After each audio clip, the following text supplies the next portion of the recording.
सुप्रभात। मैं सुधा सक्सेना।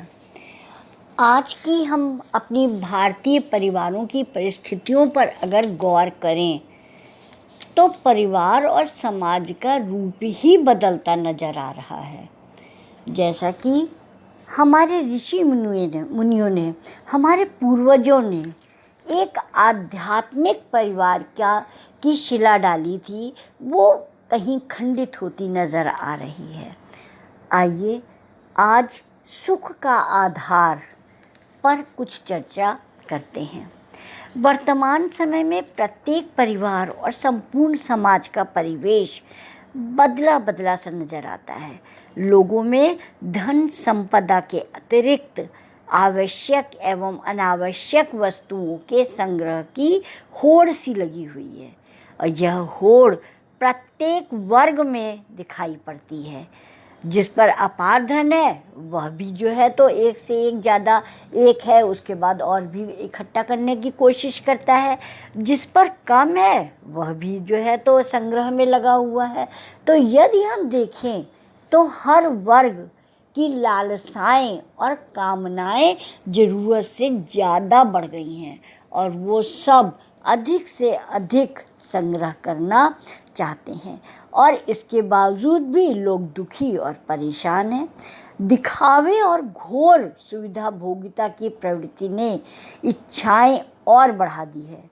एक कार पहले से है तो उससे और बेहतर कार की अभिलाषा मन को अशांत किए रहती है। एक रहने के लिए मकान है तो उससे और ज़्यादा सुविधाजनक मकान बनाने की लालसा हमें लगी रहती है।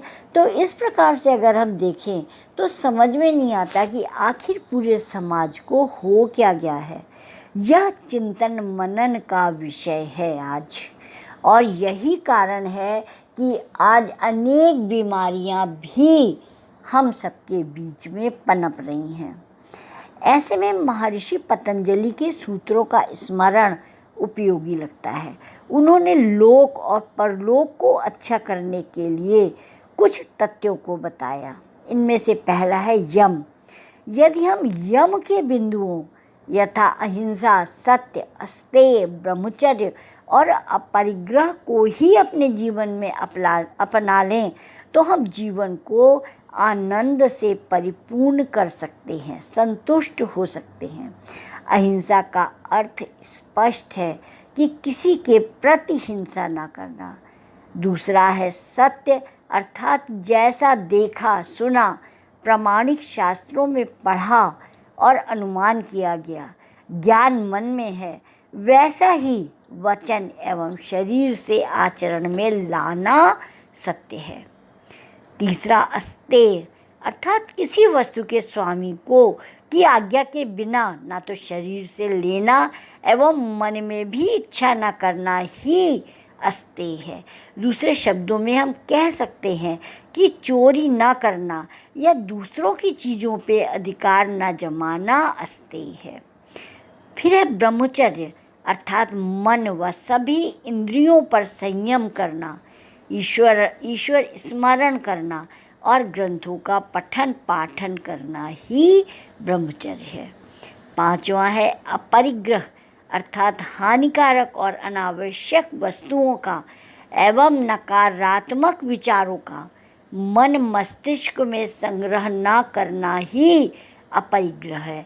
अर्थात कि नकारात्मक बातों को मस्तिष्क से निकाल देना चाहिए और वह जिस प्रकार से रोज़ धूल झाड़िए और रोज़ आ जाती है उसी प्रकार से मन में और मस्तिष्क में विचारों के साथ साथ खरपतवार की तरह नकारात्मक विचार पैदा हो जाते हैं।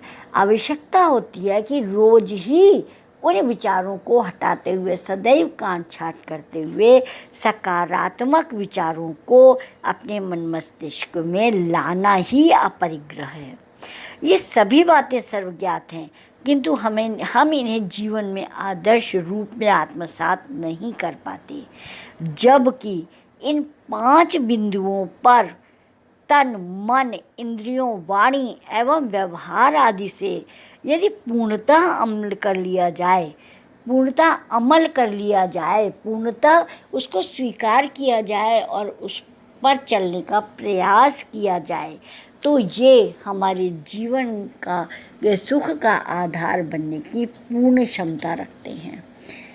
हमेशा याद रखिए कि हमारी भारतीय संस्कृति में जो नियम है वो जीवन पद्धति हैं और बहुत ही गहराई से हमारे पूर्वजों ने व्यवहार को समझा है और समाज के लिए क्या आवश्यक है, मानव जीवन के लिए क्या उपयोगी है, उन विचारों को ग्रंथों में लिखा है, बताया है और संदेश दिए हैं।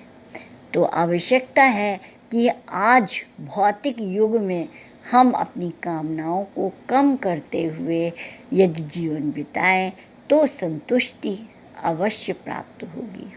तो आज इतना ही। यदि आपने मेरा चैनल लाइक और सब्सक्राइब नहीं किया है तो कृपया कर लें। धन्यवाद।